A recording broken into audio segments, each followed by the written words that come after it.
I have to learn it again because last time I played it was in the studio. And then get like the solos.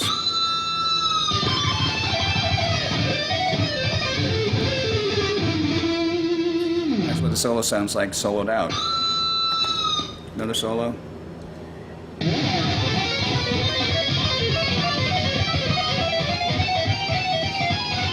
Dave solo. No Chris solo there. Here's another one.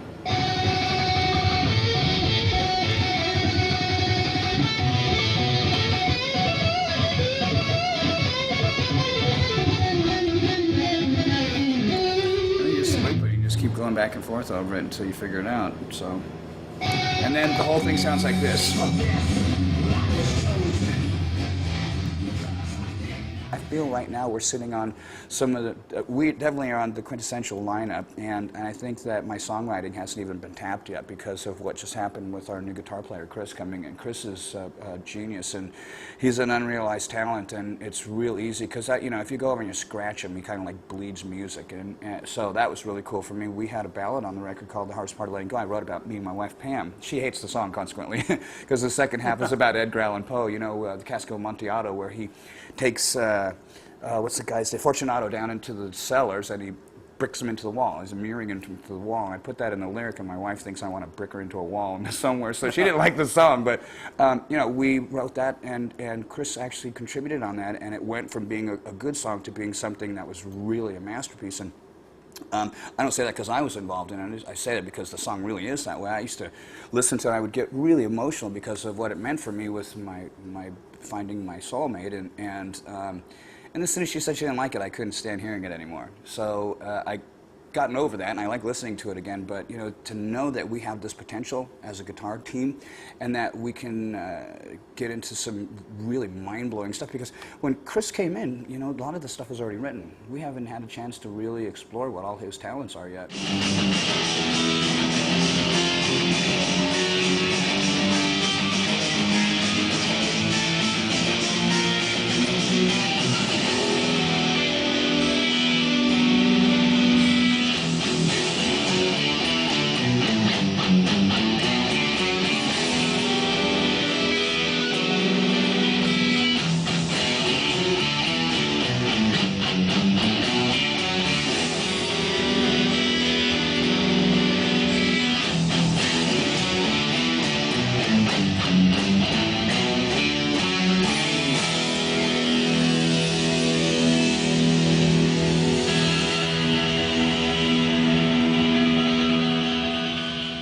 Tell us just about the cover. Yeah, well, obviously those are the FEMA coffins that everybody's talking about, being in the Midwest, and I haven't seen them myself, but you know, I've seen pictures, and you know, we had this symbology that was like the Hebrews being marched through the Red Sea. And all the people that are in the Homeland Security jumpsuits with the barcode on their head, you know, it doesn't say in the Bible if the barcode's going to be going this way or if it's going to be going this way. So I figured, you know, we would do something kind of like some cool imagery stuff, you know. That way the satellites can see it from on top. Maybe, yeah, perhaps. But I thought about that. How can we make this kind of look cool? We'll make it look like a mohawk, but then when you zoom in on it, it's actually their barcode. And we put around the surrounding parts of it because, you know, I was really, when I got saved, I really wanted to know what I was doing. You know, I didn't want to just blindly say, okay, I'm a Christian now. What do I do? Okay, 10%. Okay, good. See you later. You know, whatever. So I actually really read a lot of the Bible and stuff, and one of the things that I noticed was in the story back with the Egyptians and stuff, that out of all the plagues that happened, one of them was with the flies, and the flies got on everybody except for the Hebrews. And it was just really insane to see that the chosen people had been left out of this really vile plague that had happened, and it was just one thing that just kind of went around the outside of the picture. So in the top of it, there's kind of like a Stargate kind of sunburst there, where people are going off to this light that they're being led off, like come to the light. In what's the Poltergeist movie? It's really a bug zapper. With the rest of the record, you know, when you look inside of it, there's a lot of other stuff in there, like the symbology with. We've got the one person who's covered in flies, which, you know, kids kind of gravitate towards that kind of artwork. They like stuff that's like that, you know, graphic stuff. And we've got other pictures of Vic actually pulling the hood off of this person and showing that, you know, he's actually a victim, and you know, he's... either Vic is saving him, or not, you know. And I look at it like this: he's kind of like saying, "What are you doing under there? Let's get out of this situation." You know, I consider myself to be alone as far as, you know, in our genre, with people who really are willing to go out and stand on a limb and say, you know what, you can hate me if you want, but at the end of the day, I'm going to do what's right. Because doing what's right isn't popular. It's not. And that's why people, you know, they like to take pot shots at me. But at the end of the day, you know, I do a lot of stuff that I know I'm not going to have any I'm not going to have any problems with myself when I go to sleep at night. You know, because I see people do stuff and they compromise themselves and they sing songs and they think that they're not going to affect them. You know, you say that stuff and it comes out of your mouth and you portray that stuff to other young minds and they hear that stuff, they believe that. You know, I don't want to be responsible for making anybody stumble. I want to make sure that they become better people.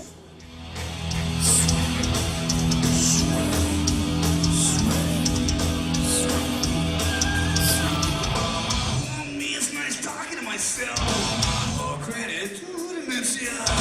Someday you too will know my pain. That smile is black tooth grin. With my wall inside my head. Take a death, I'll be dead. The icy fingers claw your back. Here I come.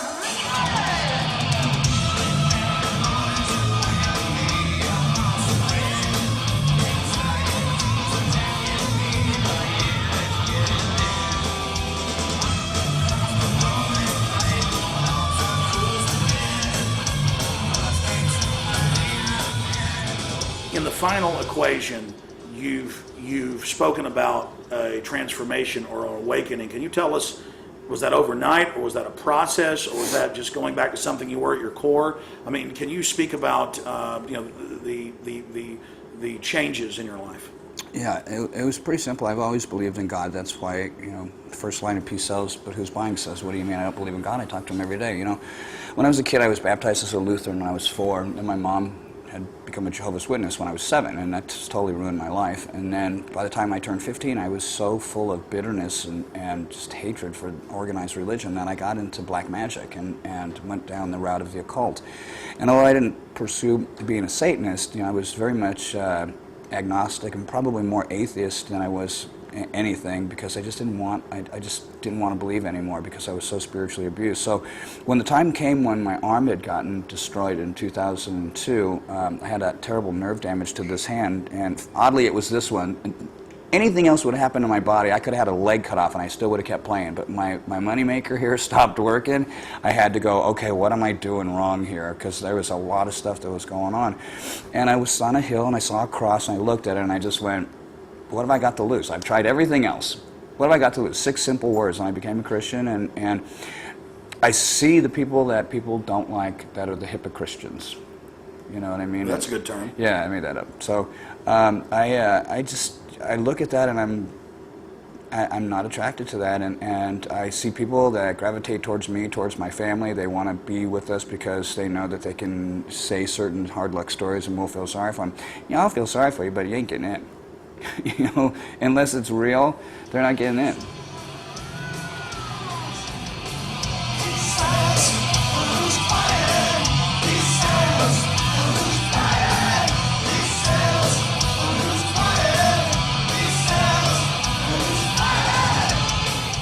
Megadeth Radio is non-stop heavy metal, 24 hours a day, 7 days a week, and except for the Halloween show we put on and the Christmas music we're going to be adding towards around Christmas time, it's just standard heavy metal classics that I like. A couple of zingers, weird stuff like, you know, B.B. King and Muddy Waters and some old stuff like that, like Stevie Ray Vaughan and some of the blues that inspired me, and then some of the older stuff that I liked as a kid growing up, Elton John, Led Zeppelin, the Beatles and stuff like that. But you know, you'll also see bands like Gore there, and that's not one of my favorite bands. I don't like them at all. But you know, the other guys in the band do. You know, there are bands that the other guys have picked that they like, and it's a Megadeth station. It's not a Dave Mustaine station. Although, you know, I did a lot of the work in the beginning. We're all participating now, and I think you can tell because the playlist is so eclectic. You can listen to that all day long, and you'll discover all kinds of great new music.